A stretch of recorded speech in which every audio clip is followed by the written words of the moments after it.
Podcast de l'article de Aziz Bousseta publié sur l'odj.ma. Il commence son article ainsi, Marocains du monde, une, 13e région, peu exploitée.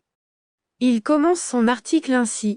Ils sont environ 5 millions de Marocains vivant dans le monde, selon le dernier recensement du HCP en 2014, auquel s'ajoutent les quelques 800 000 Israéliens d'origine et de nationalité marocaine, sur une population locale de près de 37 millions d'âmes.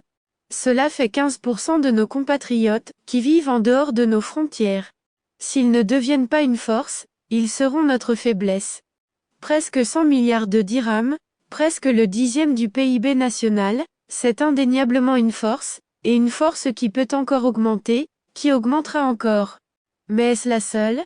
Assurément non. On l'appelle même la 13e région, du Maroc, et dans ce cas, elle serait parmi les plus rentables et les plus talentueuses. L'auteur poursuit son article ainsi. Mais notre communauté à l'étranger, constitue-t-elle vraiment une diaspora? La question mérite d'être posée, car si nos gens qui s'en vont à l'étranger restent très majoritairement attachés à leur pays, il n'en demeure pas moins qu'ils gardent quelque part, enfoui dans leur esprit, un sentiment d'amertume contre ce pays qui les a conduits, voire contraints, à partir vers des ailleurs meilleurs. Pire, qui les a menés à chercher par tous moyens, légaux, à obtenir une double nationalité, voire triple.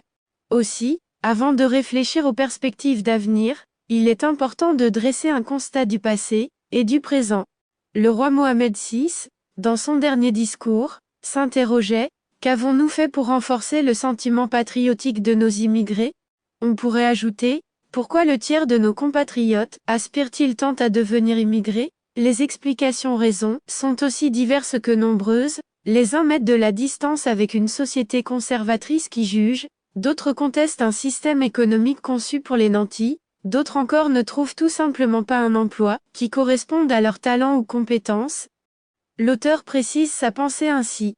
Il existe une autre catégorie de Marocains qui manquent de confiance dans le système judiciaire national. Un nombre croissant de femmes craint la législation matrimoniale du royaume, d'où le dernier discours royal du trône, et de plus en plus de jeunes des deux sexes se sentent insérés dans un système pénal attentatoire à leur liberté individuelle, alors que de jeunes couples préfèrent s'en aller pour assurer une éducation de qualité à leur future progéniture. Et la liste n'est pas exhaustive, mais en dépit de cela, l'écrasante majorité des migrants effectifs ou potentiels, passés ou présents, restent attachés à leur patrie d'origine, effectivement attachante pour la qualité de vie qu'elle peut procurer, pour les liens familiaux, pour la solidarité sociale, pour la stabilité politique, pour l'ancrage historique, rares, très rares, sont ceux qui quittent le pays par rejet définitif, et ce fait est très important. Alors que faire, et comment le faire? Comment maintenir et préserver, voire renforcer, les liens des membres de cette diaspora avec leur pays d'origine? Comment les impliquer dans les prises de décision publiques les concernant? Comment les intégrer, depuis leur pays d'accueil, dans la marche du royaume? Comment utiliser en interne les mutations profondes des Marocains du monde en externe? Comment attirer nos compétences installées ailleurs sans forcément les faire revenir, en usant du levier de la mobilité? L'auteur poursuit ainsi. À défaut de répondre à ces questions, l'hémorragie migratoire se poursuivra, et nos jeunes formés continueront de partir, la communauté s'élargira aux dépens du national, et elle deviendra une faiblesse. Alors, pourquoi ne pas dissocier la catégorie des Marocains du monde du ministère des Affaires étrangères pour créer, comme cela s'est déjà fait jadis, un département qui leur serait dédié à temps plein, avec les profils pointus que cela requiert? Pourquoi ne pas organiser des task force, avec les représentants de notre diaspora dans les grands pays d'accueil, qui regrouperaient entre autres des représentants de la CGEM et du GPBM, de certains départements ministériels, des task force, encadrés juridiquement comme l'a préconisé le roi, et qui auraient donc une force légale et une obligation de résultat? Pourquoi ne pas réorganiser le Conseil de la communauté marocaine à l'étranger, CCME, pour lui conférer une meilleure efficience, une plus forte gouvernance, et qui lui ferait éviter les grands messes internationales, qui ont montré leurs limites?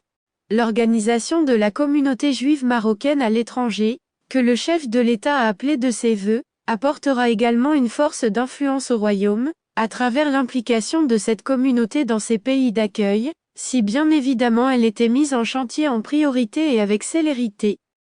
L'auteur conclut son article ainsi. Tout est possible et tout est faisable, si tant est que la volonté opérationnelle soit présente, puisque la volonté politique au plus haut niveau de l'État est là et que les liens de notre diaspora avec le Maroc ne se sont jamais vraiment distendus. Rédigé par Aziz Bousseta et lu par l'intelligence artificielle de l'ODJ Media. N'oubliez pas de télécharger notre application l'ODJ Mobile sur Android et iOS, et de vous abonner à notre chaîne YouTube l'ODJ TV, si vous souhaitez être au courant des dernières actualités, podcasts et émissions télévisées.